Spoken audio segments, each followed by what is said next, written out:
Edo Manzano nakakaawa. Sa isang mundong puno ng mga ilaw at kamera, kung saan bawat ngiti ay kayang ipinta kahit may sugat sa puso, isa na namang istoryang nag-iiwan ng kirot sa damdamin ang Bum-A-Lot sa pangalan ni Julia Barreto, isang babaeng minahal ng publiko. Minahal si Gerald Anderson ng buong tapang, ngunit ngayon muling nakikitang sugatan, tahimik, at tila walang kakampi sa likod ng masalimuot na pagtatapos ng isang relasyong minsan niyang itinuring na panghabang buhay.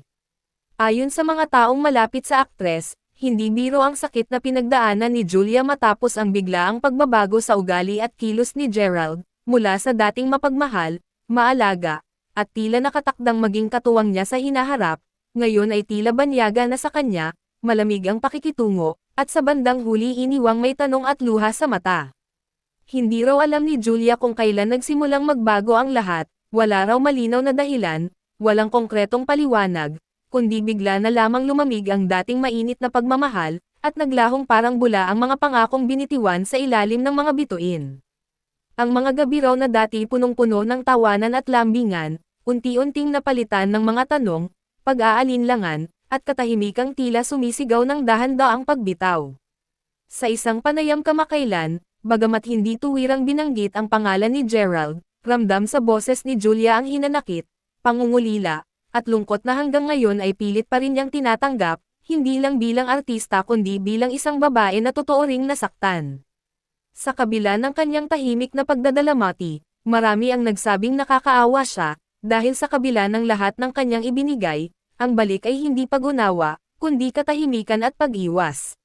Marami ang nagulat, marami ang nalungkot, ngunit mas marami ang humanga sa katatagan ni Julia, na sa kabila ng pinagdaraanan ay patuloy na lumalaban, para sa sarili, para sa kanyang dignidad, at para sa panibagong pag-asa. Ngunit sa kabila ng tapang na iyon, hindi maitatanging may mga gabing siya'y umiiyak sa unan, tahimik na tinatanong ang sarili kung ano ba ang pagkukulang niya, kung saan siya nagkamali, at kung bakit tila siya na lang ang lumaban sa isang relasyon na dati sabay nilang pinangarap. Sa social media, tahimik si Julia. Hindi siya naglabas ng saloobin, walang cryptic post, walang paninisi. Ngunit ang katahimikang iyon ang nagsisigaw ng pinakamasakit na kwento, ang kwento ng isang babaeng minahal ngunit hindi pinili sa dulo, ng isang pusong naghintay ngunit hindi na binalikan.